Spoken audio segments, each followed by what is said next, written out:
The last Apache woman sold for $6 until a broken stranger set her free. The sun hung low in the sky, casting long shadows across the dry, cracked earth. Dust swirled in the wind, caught up in the last heat of the day. It was the perfect setting for the silent auction that had been set up in the center of town. The market was busy with the sound of people talking and shouting, haggling over goods. Merchants showed off their wares, cattle, tools, and all sorts of other things, but none of it had caught the attention of the crowd like what was coming next. At the center of it all stood a makeshift wooden platform, where the auctioneer stood, his voice loud and confident as he raised his hand, calling attention to the lot about to be sold. The crowd fell silent, their eyes turning toward the platform. On it, standing tall but bound in chains, was a woman. Her name was Kiona, the last Apache woman captured in a raid months before. Her dark hair fell in tangled waves over her shoulders, and her eyes, though tired and wary, still held a spark of defiance. She stood there like a symbol of everything that had been lost, everything that was now being sold to the highest bidder. Kiona didn't speak. She didn't make a sound, though her gaze swept over the crowd, meeting the eyes of some of the men in the front row. She saw their greedy expressions, their eyes lingering on her as if she were no more than property, a thing to be bought and sold, but she would not give them the satisfaction of her fear.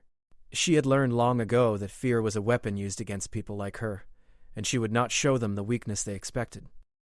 The auctioneer cleared his throat and shouted, $6 Who'll start the bidding?" The crowd shifted, the tension rising as the bidding began. A rough-looking man in the back raised his hand first. He was old, with a long, scruffy beard and a worn-out coat. His voice boomed as he called out, $7. A murmur ran through the crowd. 7 was a good price. But it wasn't enough. The auctioneer smiled and raised the price. $8, he called, and another man, dressed in a fine jacket, raised his hand. He was more respectable looking, but his eyes were cold and calculating. He didn't care about Kiona's story. To him, she was just another asset, something to own, something to control. But Kiona didn't care about them either. She didn't care about the men who would own her, who would think of her as nothing more than a piece of property. She had been through too much to fear them. The past months of captivity had hardened her, and now nothing could break her spirit. The auction continued, the bids rising higher, until finally a voice from the front row shouted, $6. The crowd turned to see a man sitting alone, his clothes plain but well worn, his eyes hidden behind a wide-brimmed hat. His voice had been calm, even quiet, but it carried a weight that made the others hesitate. The auctioneer looked over at him, unsure if the man had spoken out of turn, but when he saw the look in the man's eyes, tired and weary yet full of something else, he raised his hand and nodded. Sold, the auctioneer said. Kiona's heart skipped a beat. She had expected someone with more money, more power, to buy her. But this man, he was different. There was no hint of greed in his face, no glimmer of excitement. There was only silence.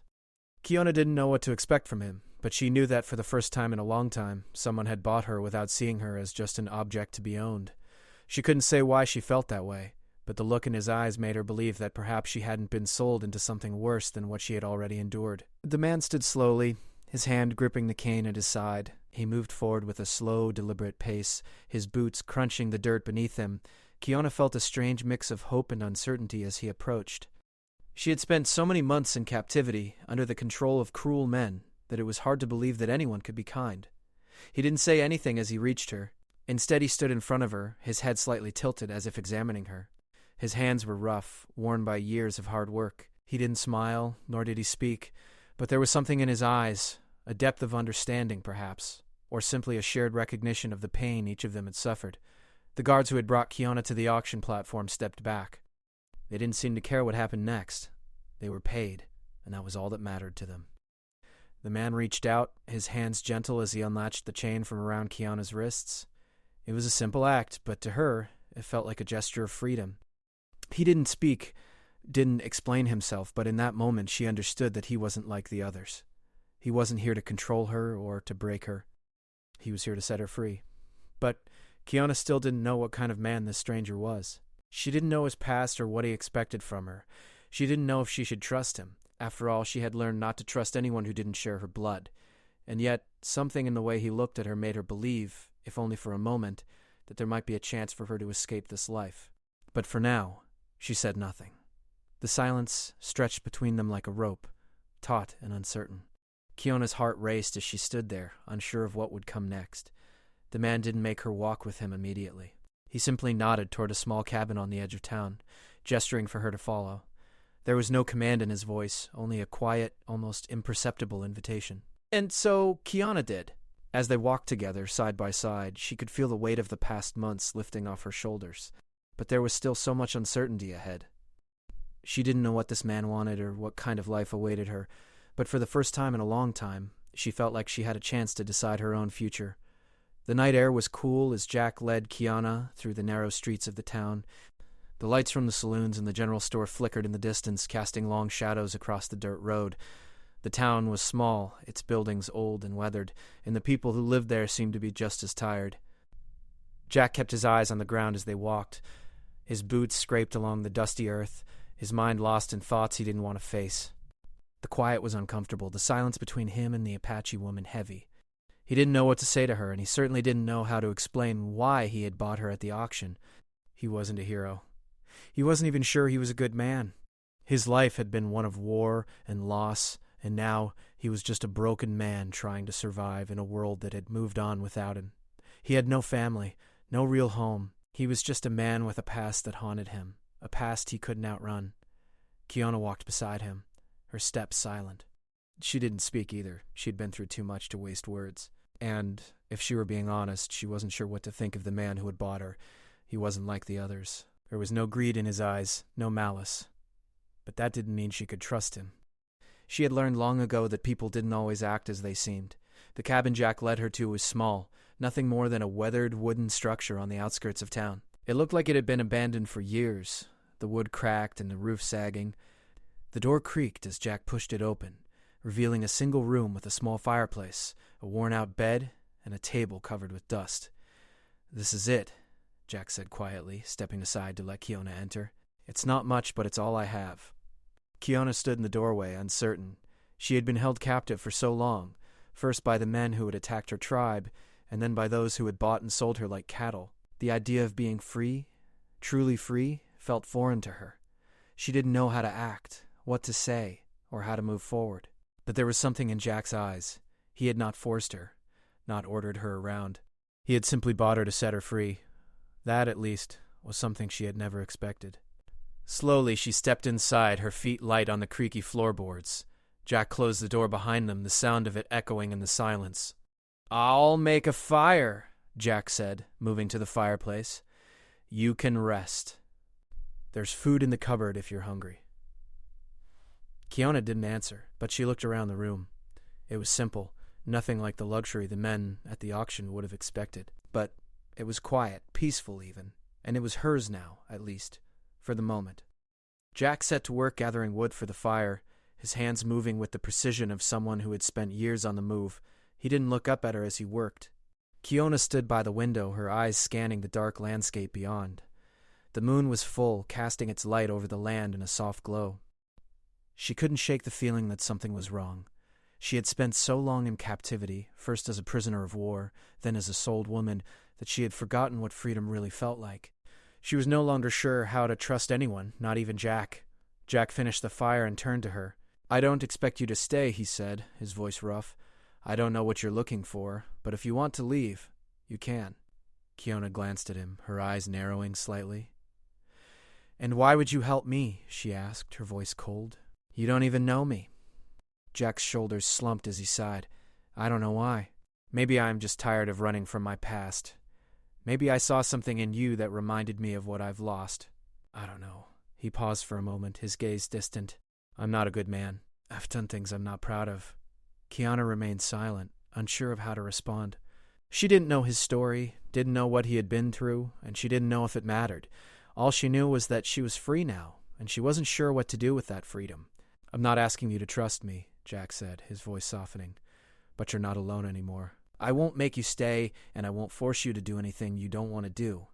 But I can help you, if you let me." Kiana looked at him, her eyes softening for the first time since they had met. She didn't know what to think of Jack, didn't know if she could trust him. But there was something about the way he spoke, something about the sadness in his eyes, that made her think he might be telling the truth. I don't need your help, Kiona said quietly, though she didn't move to leave. I can survive on my own. Jack nodded slowly as if he had expected that answer. I know. But if you change your mind, if you ever need something, you know where to find me. Kiona didn't say anything more. Instead, she walked over to the small bed in the corner of the room and sat down. It wasn't much, but it was a bed. And for the first time in a long time, she felt like she could rest. Jack didn't watch her. He stepped toward the door, but before he could leave, he turned back to her. I'll be outside, he said. I'll keep the fire going. You get some sleep. Kiona nodded, watching him as he left the cabin. The door closed softly behind him, leaving her alone in the silence of the room. The fire crackled in the fireplace, casting flickering shadows on the walls. Kiona lay back on the bed, her mind racing as she tried to make sense of everything that had happened. For so long, she had been trapped in a world of violence, loss, and betrayal. She had learned to survive by trusting no one, by keeping her emotions locked away.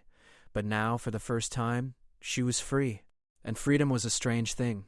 It was a heavy weight, a burden she didn't know how to bear. She closed her eyes, her thoughts swirling as the flames danced in the fireplace. Tomorrow, she would have to make a choice. The night passed quietly, the only sounds coming from the crackling fire and the occasional rustle of the wind outside. Jack had left the cabin shortly after telling Kiona to rest. He had gone to sit by the fire in front of the small home, his mind filled with thoughts he didn't want to face. He sat alone, staring into the flames, the memories of the past chasing him like shadows. Kiona, however, could not sleep. The bed was comfortable enough, but the thoughts swirling in her mind kept her awake. She couldn't remember the last time she had been free. For so many years, her life had been filled with nothing but fear, loss, and survival. Every day had been a struggle to keep going, to stay alive. But now, in this quiet cabin, something felt different. She stared up at the ceiling, the quiet of the room settling over her like a heavy blanket. She had been offered freedom. But freedom was not something she could take easily. It was something new, something unfamiliar. How could she trust it? She thought of Jack. He hadn't forced her to do anything. He had bought her, yes, but it hadn't been for the reason she expected. Most men would have done so to take advantage of her, to use her as they pleased. But Jack wasn't like that. He had offered her a chance at a life free of chains and fear. But what would that life be? She didn't know.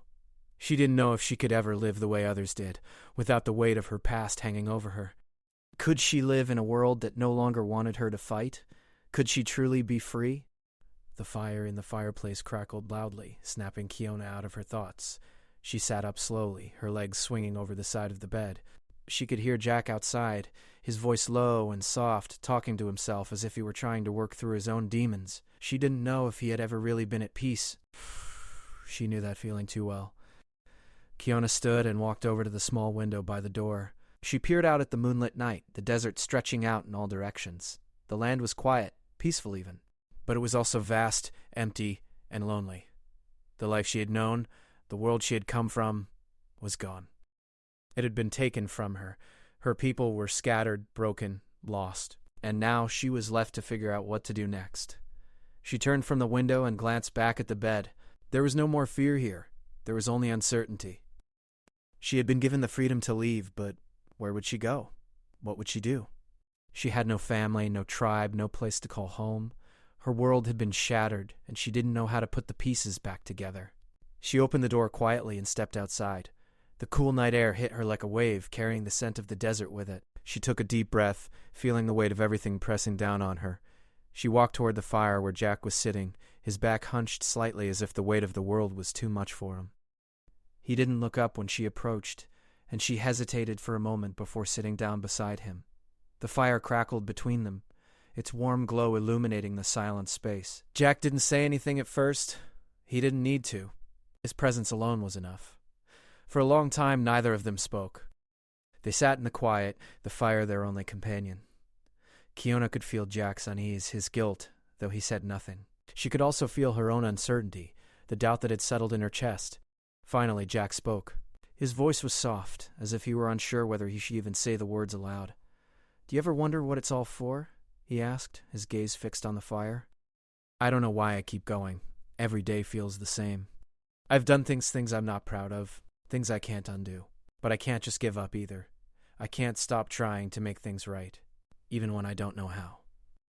She had never heard anyone speak like that, Most people she had known in her life spoke with pride, with the belief that they were in control. But Jack, he didn't seem to have any answers. He seemed just as lost as she was. I don't know why you bought me, Kiona said quietly, her voice soft in the still night. I don't know why you helped me. Jack turned to her, his expression pained but understanding. I don't know why either, he admitted. I saw you and something inside me. I don't know. It just felt like the right thing to do.